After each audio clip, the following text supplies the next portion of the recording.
Okay, so all these lectures intertwine with each other. So this lecture is more on the Gilded Age and the political issues that are going to be created during it that come with rapid industrial growth, political corruption, and a lot of inequalities in the way of economics and industry. So, what you have here is the picture of The Wonderful Wizard of Oz. It's a book that was published in the 1900s by Frank Baum. And what he's trying to do and what it symbolizes is the different tensions, the different issues between the powerful banks and railroads and your everyday person. So Dorothy's journey along the yellow brick road reflects the nation's path under the gold standard, and while her silver shoes symbolize, her shoes were originally silver, not red, symbolize the populist push for free silver to ease the financial struggles of ordinary people. The scarecrow at this time represents the farmer, whose were often dismissed as uneducated but were actually capable. The Tin Woodman stands for the industrial workers who had been dehumanized by harsh labor conditions. The Cowardly Lion echoes William Jennings Brown. Um, he is the populist leader. He was criticized for lacking political force. The Wicked Witch is the oppressive power of monopolies and big business. Even the wizard himself mirrors the political side of the Gilded Age. So ultimately, they're trying to reveal the ordinary men are hiding behind these illusions. So these symbols turn into a children's story, but it actually was a reflection of the political and economic battles in the 19th century that were actually shaping America.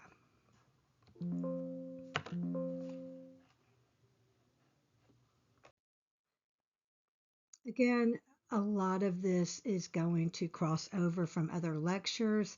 This is a picture of urbanization, the area before, and then the area built up afterwards. We're going to discuss the growth of big business. This is actually, of course, a modern political cartoon. All right, so we've talked about these people before. As America's industrialism is growing, you have the powerful entrepreneurs who were called robbers and barons being criticized, and also some people thought of them as captains of wealth. Um, so you have Carnegie is steel, Rockefeller's oil, Vanderbilt is railroads, and Morgan is banking. They're all going to play a huge role in shaping the economics of America, shaping the business practices, modernizing the American economy. They're going to lay a foundation for future growth. Um, but there's still this debate that even continues today, reflecting on how they did this. Were these big businessmen, were they really captains of the industry? Or were they actually using practices to make their money that, were not right and should have been stopped? So, we've already talked about a lot of this. I don't think we need to go over it again. This is the vertical and horizontal integration. These are the things that they use to make their money and to control the industries. This is discussing the monopolies and the trust. Okay, so this you might not be aware of. Laissez-faire, this is coming from Europe. This is the idea that government should not interfere in the economy, but it should allow businesses to operate freely, but there needs to be some control, okay? A little bit of regulation. So the government should not be in your business controlling it, but there should be things that keep you, you know, in regulation. So think of it as, oh wow, we can't really do the dress code, but okay, we'll do dress code. Think of it as there's a dress code for your teachers, professors. Um, they should be able to dress how they want, but there should be some rules that they don't show up in a Speedo or a bikini. You would not want to see some of your teachers in that. So that's kind of what it is. There should be a lot of freedom in what they do, but yet some control. Okay, your populist movement, we've talked about that. That started with the farmers, the Grange movement. They're really trying to create reform to help the regular people, the ordinary worker, from the power that these very wealthy people and industries and corporations have. Political machine, this is a new one for you. And this is going to be a way of controlling local governments, and they're going to use a lot of immigrants in this. It's basically buying votes, and we're going to discuss that further. All right, free enterprise. This is an economic system where businesses can operate with little government interference.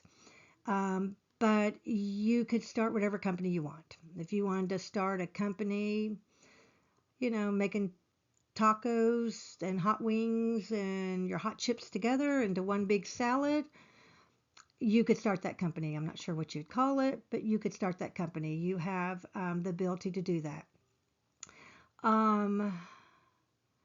So free enterprise means that there are tons of other companies, there's competition.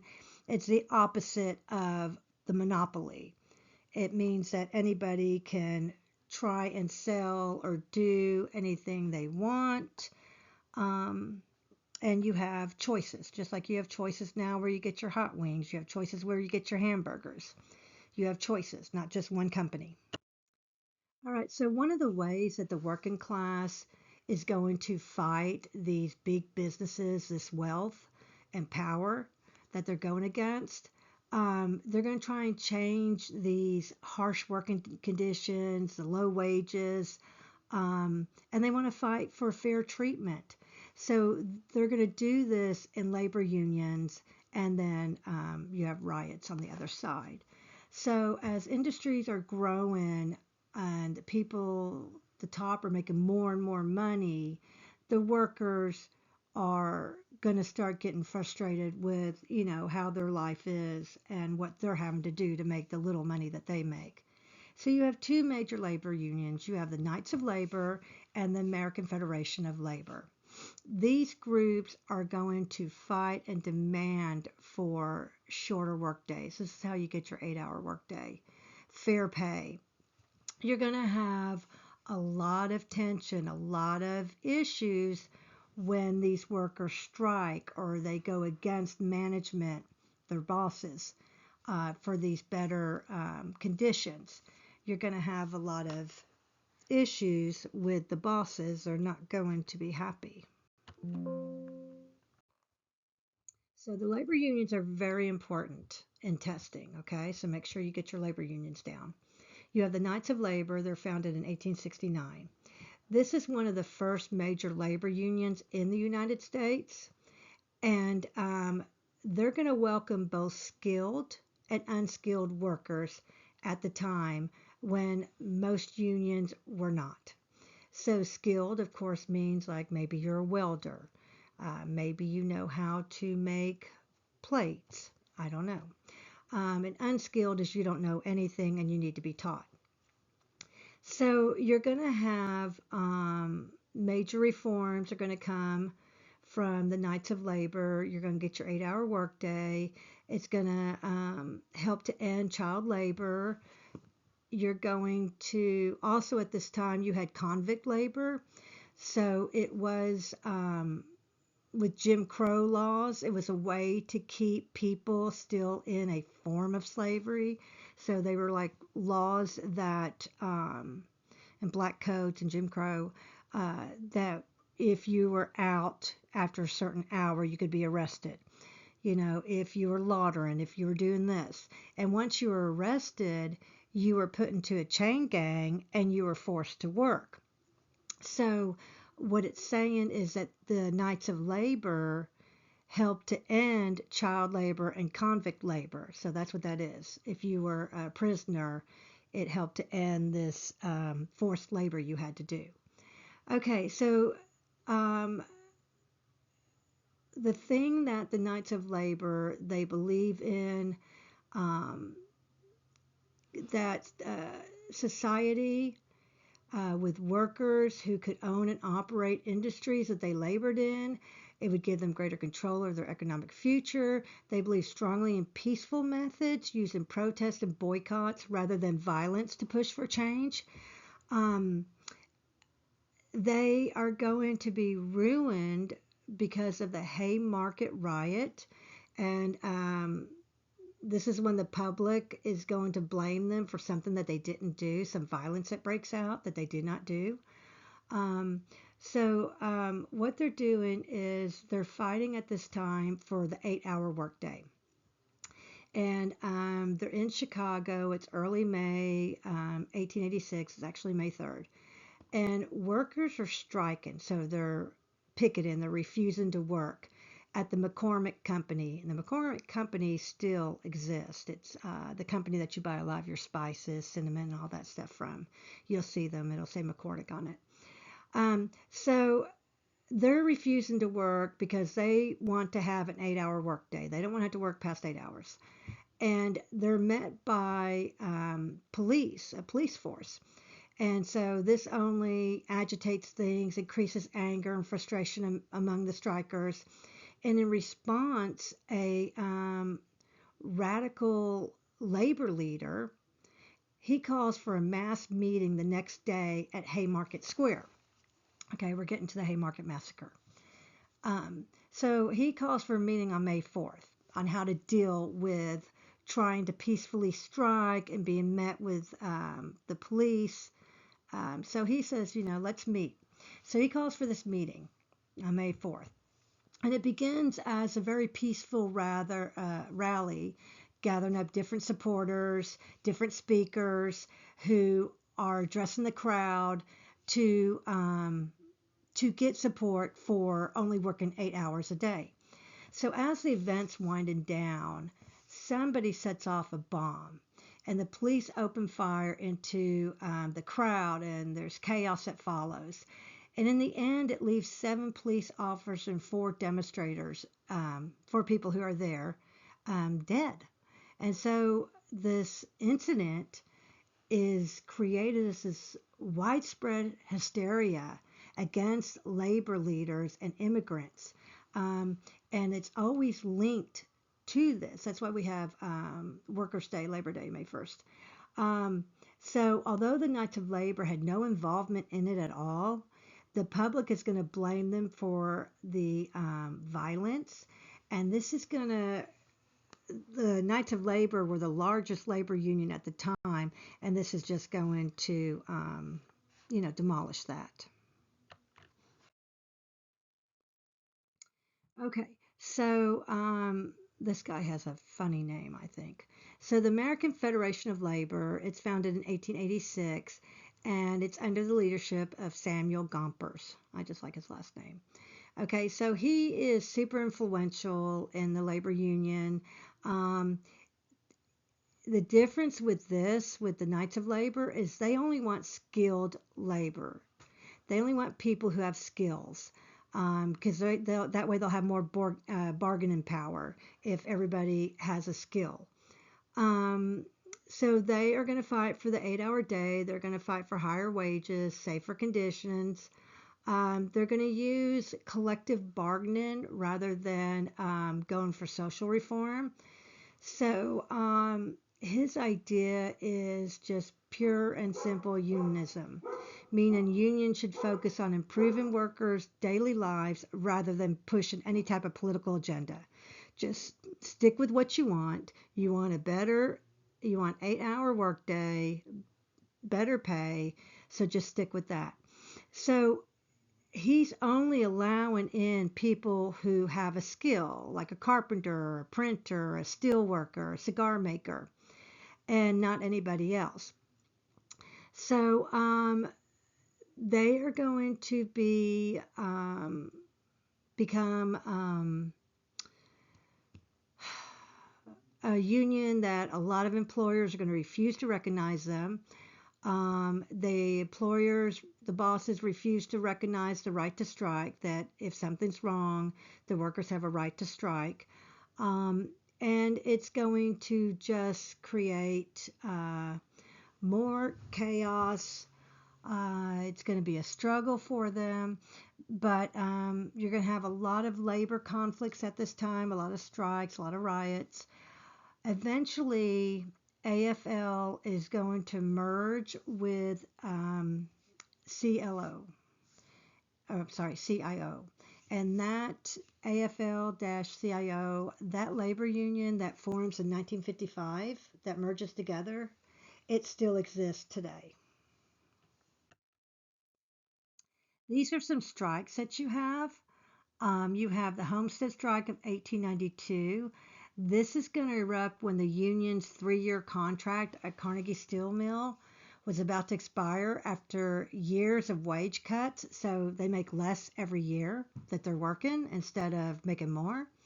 So as negotiations approach, management refuses to bargain, and management, the bosses, they insist and demand that they take another pay reduction. So the union's main goal was simple: to prevent any future pay cuts. You keep on, instead of our people going up in salary every year, you keep on cutting their salary. No more pay cuts. So that's what the union's trying to protect.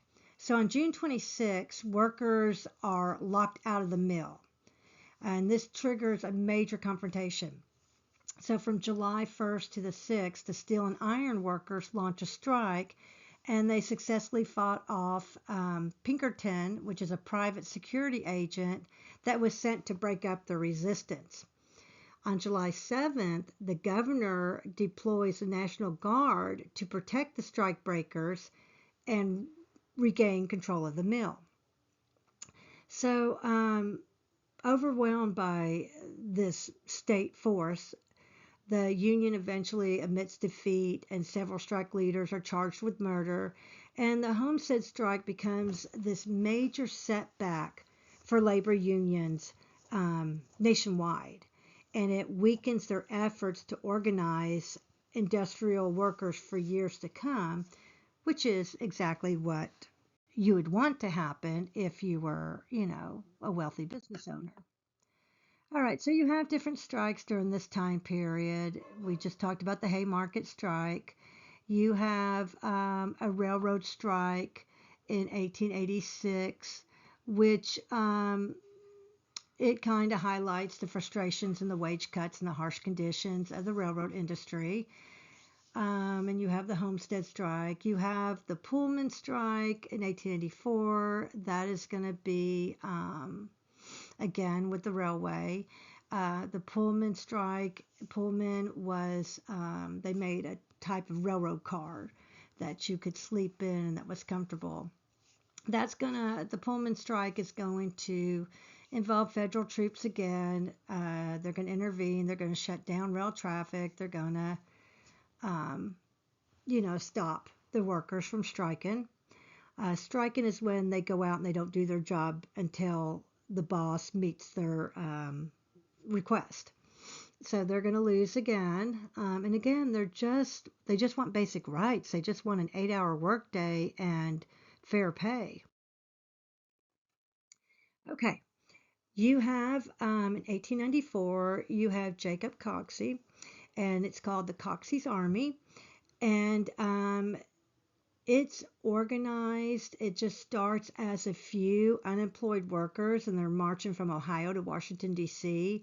to protest. And as they march through all these different towns, you have different people who are joining them, and it eventually gets to 10,000 supporters. So, over the course of 5 weeks, they walk more than 400 miles to demand that the federal government create public work jobs. They just want to work, such as building roads, improving infrastructure. So, all these unemployed people are just looking for work. So, they're going to finally reach the capital, D.C., and they want to deliver Coxey's message, to the government. And what's going to happen, and it's a famous story, is he's trying to deliver his message, um, but he steps on the Capitol's grass, the lawn, after being told to stay off the grass. And because he stepped on the grass, he's going to get arrested. So the march did not achieve what it was trying to, but it becomes this very powerful symbol of this growing frustration among ordinary Americans, who just want the government to act in their behalf and give them jobs and fair jobs, to help them through this economic hard time that is beginning. Okay, welcome to the machine. All right, this is going to be what we're talking about with the political machine, and this is tested quite a bit. Okay, so political machines. These are powerhouses. These are political organizations that are run by what they call bosses. And they're going to control the city's government by trading favors for votes and bribes. So these machines were often corrupt, taking advantage of immigrants and the poor by demanding payment or loyalty in exchange for jobs, housing, or basic assistance. Yet, despite their corruption, these political machines also provided services that many city governments failed to offer. So, helping newcomers find work or navigate life through crowded urban neighborhoods. One of the most famous political machines is Tammany Hall in New York City, and it's led by Boss Tweed. So, Boss Tweed's network becomes a symbol of both support and corruption. And the political machine kind of defines the Gilded Age period. So, Tammany Hall dominates New York City politics from the early 1800s through 1960. And it's a democratic political machine, and it relies heavily on immigrant support and immigrant support. Let me go back for a minute.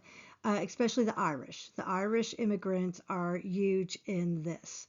So after Boss Tweed, he's the big boss in 1872. After he passes, the leadership is going to pass to Richard Croker, who continues to run Tammany Hall with the same mix of influence, loyalty, and corruption, until the 1960s. Okay, so what did they actually do? How did they actually create this political machine? We're going to talk about that in a minute, but you also will have machines operating the same as New York. You'll have them in Boston, Chicago, Cleveland, and it becomes this widespread political way of dealing with urban America during the Gilded Age. Okay, so during this time period, the federal government's going to rely heavily on pardonage. It's also known as the spoils systems. So presidents are going to reward their friends who get them into office, their loyal supporters and political allies. They're going to give them different government jobs, which is not allowed. So because presidential elections were often extremely close, maintaining strong political alliances to these political machines, repaying favors through appointments becomes essential for both parties to succeed in winning. So this system allows leaders to fill these important positions based on loyalty rather than merit, which leads to widespread corruption and inefficiency in the government. So, out of the growing public frustration, eventually Congress will pass the Pendleton Civil Service Act. This is the first major law aimed at limiting this spoil system. So the act created the Civil Service Commission, which began requiring many government jobs to be awarded based on exam and qualifications instead of these political connections. All right, so during the Gilded Age, you have the Republican Party strongly supporting business and industry, backing protective tariffs, hard money politics that favored economic growth and industrial expansion. After Ulysses S. Grant, he becomes president. He has two scandal-ridden terms, and then you have Rutherford B. Hayes. He compromises at the end of Reconstruction. So the party gains a reputation for corruption, fraud, and political favoritism. So as wealth begins to pour into politics and the control of wealth pours into politics, the Republican Party splits into two factions.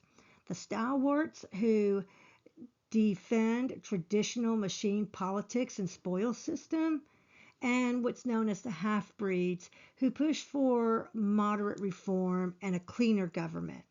So, despite these internal divisions in the Republican Party, they continue to dominate both the presidency and the Congress through most of the Gilded Age.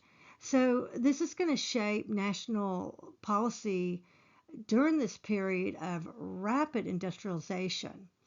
So, the Democratic Party during this time, it's more of a laissez-faire economics and free market policies. It believes that government should interfere as little as possible in business and daily life. So most Democrats were considered anti-imperialist, which basically means they favored state and local control over a strong federal authority. Um, They opposed protective tariffs. They emphasized personal liberty over moral reform type movements. So the party's going to draw strong support from white Southerners as well as Irish and German immigrants who are living in the northeastern cities. In the South Democrat states government, they're going to resist civil rights for African Americans during Reconstruction. And the South Democrats are going to later enforce segregation and Jim Crow laws. In your northern cities, the Democrats became skilled at running political machines, where party bosses exchanged food and jobs and assistance for immigrants' votes. So, helping the party maintain power in these rapidly growing urban areas. All right, so something else that's going on at this time as we are starting to mass produce, we're starting to connect markets, is the rise in consumerism. So Americans are going to gain, like I said, access to more goods than ever before. New technologies, factory systems, they're going to make products cheaper, more widely available, where railroads are going to help distribute and connect all these different markets across the country. So at this time, you have department stores, mail order catalogs, and advertising, encouraging people to not make homemade stuff, but buy ready-made clothing, household items. There's going to be new inventions, typewriters, sewing machines. So for the first time, many of these middle-class families could afford items that once seemed like luxuries. So this growing culture of consumption is going to reshape American life and turning shopping into the symbol of progress and more modern living. All right. So during this time, like we talked about, Americans are just have access to unprecedented consumer goods. They can afford it. They have expressed an important desire to have the goods, to express their identity, to express their social status. So, this Gilded Age between 1870 and 1900 is a rapid modernization, growth of a large middle class that's going to transform everyday life. You're going to have rise in incomes and increase in leisure time to enjoy stuff. You have more machines, more things that are working for you that you don't have to work as hard. So therefore, you have leisure time. Um, you have a whole new culture of consuming. You have popular entertainment. You have cities that are booming. You're going to, with all of this new shopping and markets and everything available to you, you're going to create new economic systems like buying on credit, mail order catalogs, where you can buy something from a catalog and it's delivered to you. If you lived in a rural area, that's great because you can't get into the store. So you have a consumer revolution where you now need large scale advertising to get people to buy what you want to sell them. So you're going to have different advertising campaigns. Advertising industry is going to be huge at this time. They're going to have advertising almost to a scientific method. So ads that they know will be stereotyped to your gender, your racial role, your role in society. Um, so in early 1890, while the United States is just thriving and booming with all of this going on, with big business growth, 1893, the economy suddenly collapses, triggering one of the worst depressions in American history. And it's called the Panic of 1893. So it rips through every part of the economy. It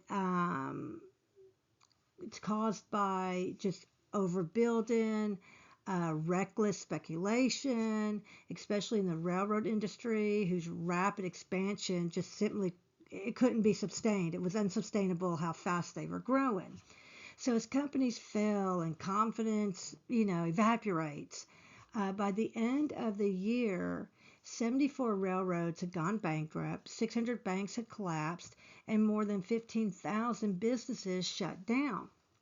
Unemployment's going to soar to nearly 25%, and it's going to leave millions of Americans struggling. And the nation is going to enter this deep and painful economic depression. So this is why it's called the Gilded Age. Everything looked wonderful, sparkly on the top, um, presented itself as life is great, nothing's ever going to happen. But then underneath all of it, it was actually corrupt.